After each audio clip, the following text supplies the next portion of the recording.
everyone, it's Samantha from Scrapmaster's Paradise, and I needed to make a birthday card for a friend, so I went ahead and decided to film a process video for you guys. So for supplies, I'm using some white cardstock as the base and also as the watercolor piece. I just cut that piece that's going to be my watercolor piece a little bit smaller than my standard card base.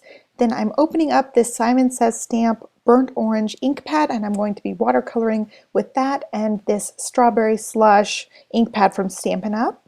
I also showed the butterfly stamps that I'm going to be using. It is called Floral Wings, and it is a hostess set from Stampin' Up.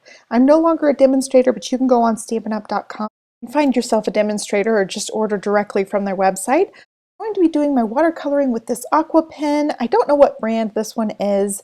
It just is one of those brush pens that you fill with water or colored ink.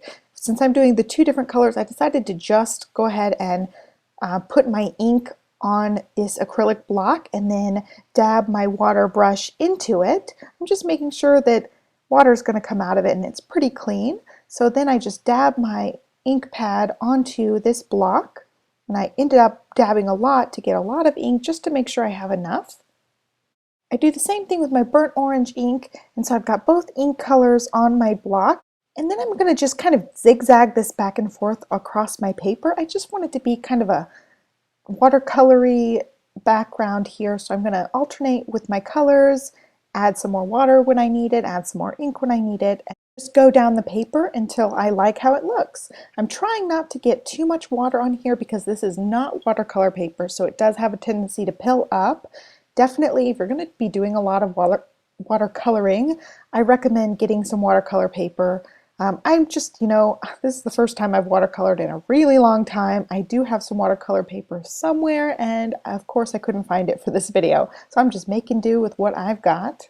So I'm just going to set that watercolor piece aside to dry a little bit. I've got to score my card base. I'm just scoring this piece of paper at 5.5 inches. And instead of using the scoreboard scoring tool that comes with it, I go ahead and use a stylus. I feel like it gives me a way better crease on the paper versus the tool that comes with any of these scoring tools. For the sentiment, I ended up pulling out a sentiment from a different stamp set called Sprinkled on Top. It is a Stampin' Up! Stamp set, and I'm just going to do a tone-on-tone effect with some orange paper and the burnt orange ink. I cut my little piece down to a strip so that I can add my sentiment. Here's the stamps that I'm going to be using the happy birthday from. I had also grabbed the Simon Says Stamp Lovely Spring stamp set because I wanted to add a little bit of decoration around the sentiment.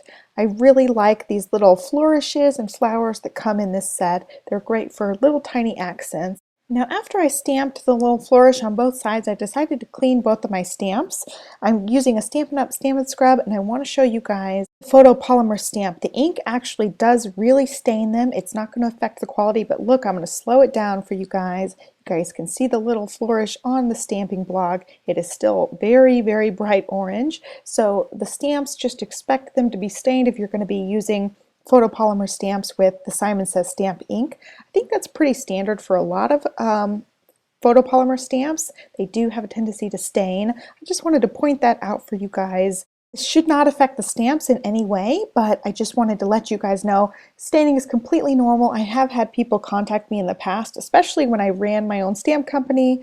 People would say the stamps are staining. Well, that's just how the photopolymer stamps work. Especially with dye inks, I feel like they stain a lot better than the other ones. So anyway, I'm going to go ahead and put my card together.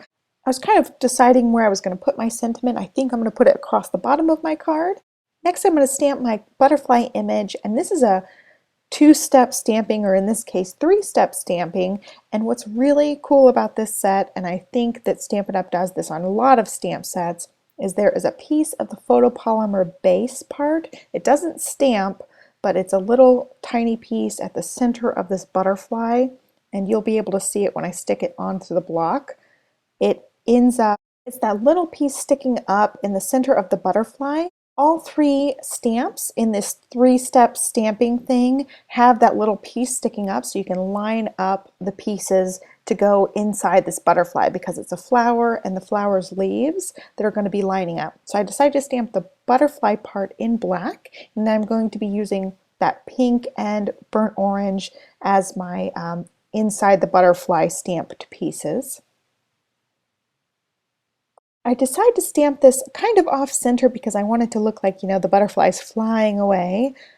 Memento ink is not the most wet ink right now, so I went ahead and pressed pretty hard to make sure I got a good impression. I didn't want to have to redo everything, but I think I got a good impression. So I cleaned that off, and then I'll show you on this next piece, that little sticking up piece. I just line it up with the center of the butterfly, and it makes it super easy to stamp. I wish all of these stamp sets have these like coordinating stamps where it's multiple stamps layered on top of each other.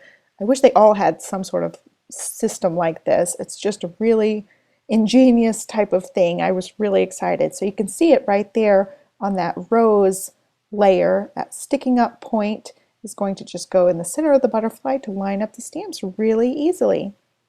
I just couldn't believe how easy it was. I thought for sure this was going to be a difficult process, but they made it super easy. Then I just stamped the leaves in orange, and then I'm done with all the stamping part.